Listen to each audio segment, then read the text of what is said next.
এক দেশে ছিলেন এক ধার্মিক রাজা। প্রজাদের সুখ দুঃখের খোঁজ রাখতে প্রতি রাতে ছদ্মবেশে তিনি তাঁর রাজ্যে ঘুরে বেড়াতেন। এমনিভাবেই একদিন রাজা তাঁর রাতের অভিযানে বেরিয়ে এক ব্রাহ্মণের বাড়ির পাশ দিয়ে যাবার সময় শুনতে পেলেন, বুঝলে গিন্নি, ওরা 7 জনে মিলে আমাকে খেতে এসেছিল। আমাকে খাবে, এত সোজা। রেগে মেগে মারলাম এক চড়, ব্যাস সবকটা একবারে চিড়ে চ্যাপটা। বুঝলে, একটা চড়ে 7টাকেই মেরেছি। এক চড়ে 7টাই শেষ?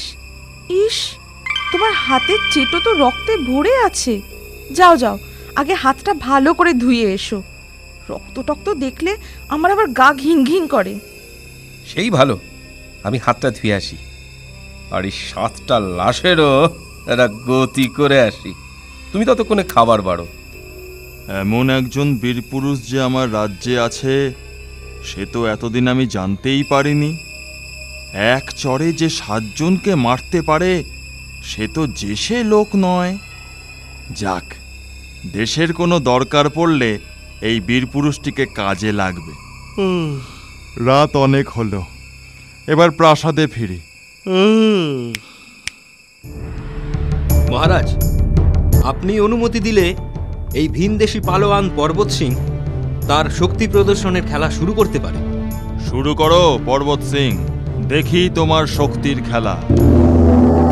যথাজ্ঞা মহারাজ।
বাবা, আমার আস্তাবলের সব থেকে বড় ও ভারী হাতিটা তোমার বুকের উপর দিয়ে হেঁটে গেল, অথচ কি আশ্চর্য, তোমার কিছুই হলো না।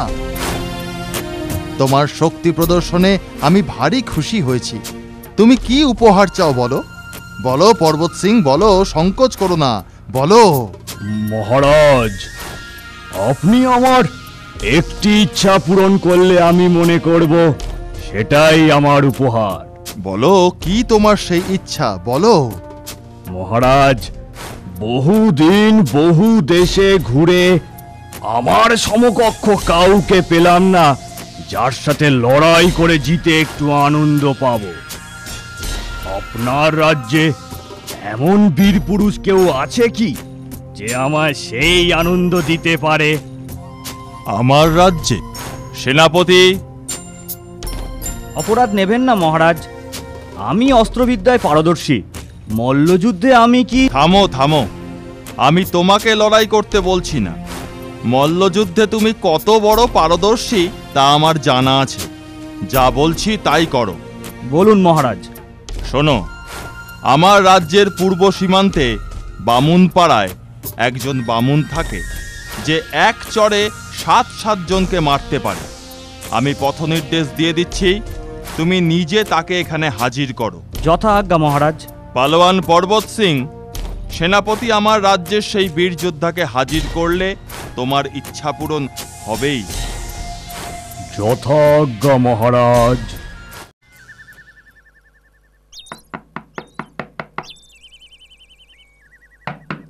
কে? আমি সেনাপতি অভয় সিং। ভিনদেশ থেকে এক মস্ত পালোয়ান এই রাজ্যে এসেছে। তার বুকের ওপর থেকে হাতি হেঁটে গেলেও তার কিচ্ছু হয় না। নাম তার পর্বত সিং। পর্বতের মতোই তার চেহারা। সে তো বুঝলাম, কিন্তু তার সাথে এই বামুন বামনির কি প্রয়োজন? এখন এই বামুন ঠাকুরই পারেন মহারাজের সম্মান রক্ষা করতে। তা কি করতে হবে তাকে? পর্বত সিংয়ের সাথে মল্লযুদ্ধে অংশগ্রহণ করতে হবে। আর মহারাজের দৃঢ় বিশ্বাস বামুন ঠাকুরই জয়ী হবেন। আপনি অপেক্ষা করুন, আমি বামুন ঠাকুরকে প্রস্তুত করে নিয়ে আসি।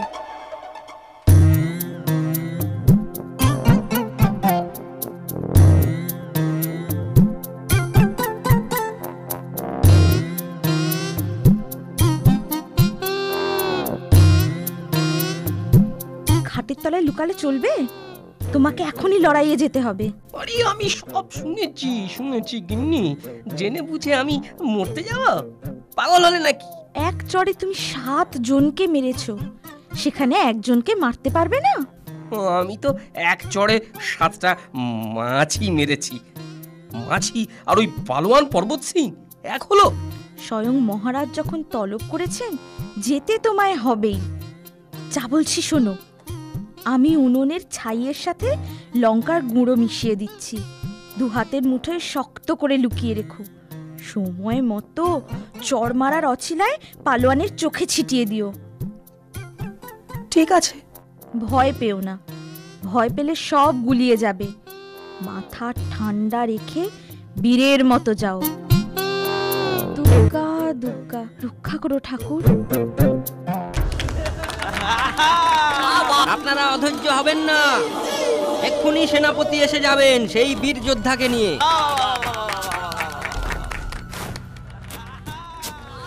ইস, এই হারগিলের চেহারা এ লড়াই করবে পালোয়ান পর্বত সিং এর সাথে? মনে হয় বহুদিন খেতে পায় না। আমাদের মান সম্মান কেউ রক্ষা করতে পারবে বলে মনে হয় না। প্রণাম মহারাজ, এই সেই বীর। সেনাপতি, তুমি ঠিকানা ভুল করনি তো?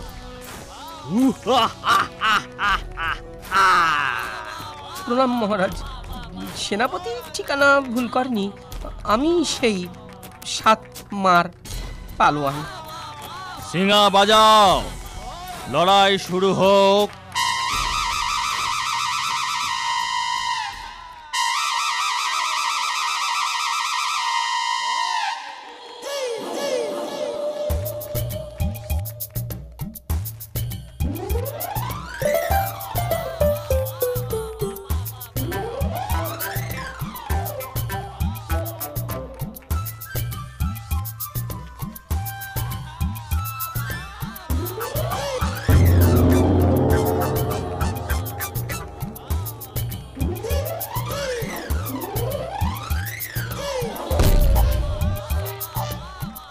তবে রে, আমার সঙ্গে চালাকি?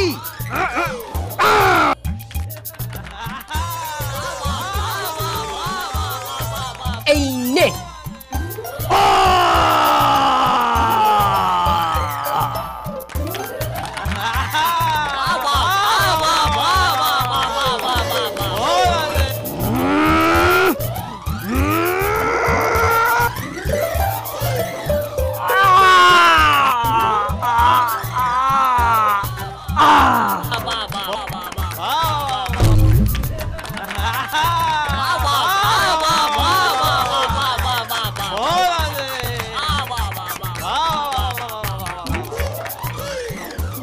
মহারাজ, আমি অনর্থক প্রাণহানি চাই না বলে হালকা করে 2 গালে চড় মেরেছিলাম। তাতেই দেখুন পর্বতের অবস্থা। তবু আপনি যদি আদেশ করেন, বেটাকে আমি প্রাণেও মেরে দিতে পারি। না না না না না, তার আর প্রয়োজন নেই। বেচারাকে তুমি রেহাই দাও বীর ব্রাহ্মণ। আর এই নাও তোমার উপহার, 1000 স্বর্ণ মুদ্রা। তুমি আমার ও আমার রাজ্যের সম্মান রক্ষা করেছো, এই সামান্য উপহার গ্রহণ করো বীর। জয় বীর ব্রাহ্মণ, 7 মার পালোয়ানের জয়। 1 মাস পর 1000 স্বর্ণমুদ্রা পেয়ে বামুনের কপাল ফিরলেও দুশ্চিন্তা গেল না। বুঝলে গিন্নি, আমার বড় ভয় করছে। কেন? ভয়টা কিসের শুনি? আরে তোমার কথা মতো পালোয়ানের চোখে ছাই মাখা লঙ্কার গুঁড়ো ছিটিয়ে সেই যাত্রায় তো বেঁচে গেলাম। আবার কোনো বিপদে মহারাজ যদি তলব করেন, তখন যে কি উপায় হবে? সে উপায় তখনই ভাবা যাবে। মন্ত্রী, দূতের মুখে খবর পেলাম আমার রাজ্যের পূর্ব সীমান্তে বাঘের উৎপাত শুরু হয়েছে। হ্যাঁ মহারাজ, প্রজারা খুব আতঙ্কে দিন কাটাচ্ছে। সেনাপতি, আজ্ঞা করুন মহারাজ। পূর্ব সীমান্তে গিয়ে বামুন পাড়ায় সেই বীর ব্রাহ্মণকে গিয়ে জানাও আমি আদেশ করেছি, জীবিত হোক বা মৃত হোক ওই বাঘটিকে যেন আমার সামনে হাজির করে। শুনেছ গিন্নি, ঘোষাল বাড়ির গরুটাকে কাল রাতে বাঘে খেয়েছে। শুনেছি। আচ্ছা, আমাদের গরুটাকে যে গোয়ালে তুলতে বলেছিলাম, ঠিক করে বেঁধে দৌড়টা দিয়েছ তো? কি জানি কি করেছি, ঠিক মনে পড়ছে না। এই নাও লম্প, গোয়ালে গিয়ে একবার দেখে এসো গরুটা বাঁধা আছে কি না। এই রাতকানাকে গোয়ালে যেতে বলছো? রাতে তো আমি চোখেই দেখি না। রাত কোথায়?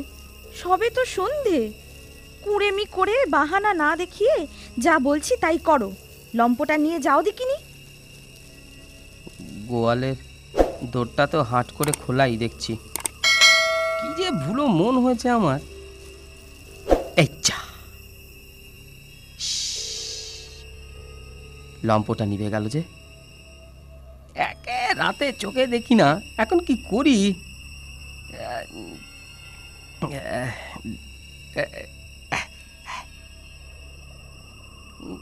দড়িটা গরুর গলায় পরাইনি। আমার যে কি হলো কিচ্ছু মনে থাকে না। এই তো গরুটা বসে বসে ঝিমোচ্ছে। দি দি গলায় এবার ফাঁসটা লাগিয়ে দি।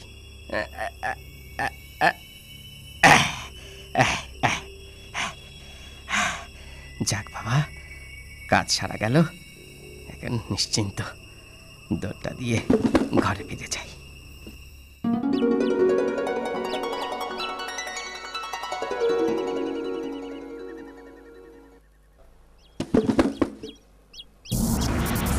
কি কাণ্ড! গরুটা কোথায়? এই যে দেখছি পাজি বাঘটা, গলায় আবার দড়ি বাঁধা। রাতকানা বামুন না বুঝে না জেনে কি কাণ্ডটাই না ঘটিয়েছে। যাই, ওকে ডেকে দেখাই। কি হয়েছে? গরুটাকে বাঘে খেয়েছে তো? আরে চলোই না, গোয়ালে গিয়ে দেখো তুমি কাল রাতে কি করেছো। এই রে, আর কিছু ভুল করলাম নাকি? চলো চলো দেখি।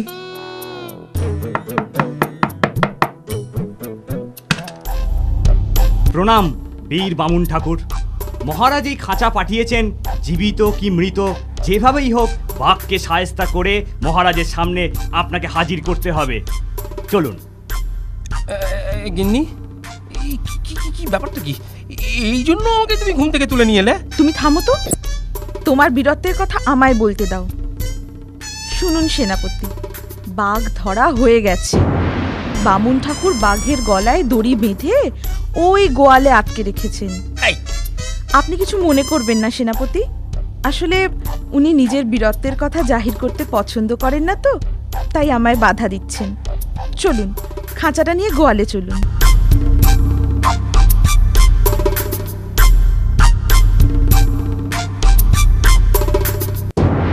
ধন্য ধন্য বীর, ধন্য বামুন ঠাকুর। কি বলে যে তোমায় সাধুবাদ জানাবো বামুন ঠাকুর, তুমি বামুন না ক্ষত্রিয় সেটা বোঝাই মুশকিল। মহারাজ, আমি আমার কর্তব্য করেছি। না না না, এ তোমার মহানতা। কোনো মূল্যই এই বীরত্বের কাছে কিছুই নয়। এই 10,000 স্বর্ণমুদ্রা গ্রহণ করো বীর, এ তোমার পুরস্কার। 10,000 স্বর্ণমুদ্রা পেয়ে বামন আরো ধনী হয়। সুখে শান্তিতে বামন আর বামনি জীবন কাটাতে থাকে।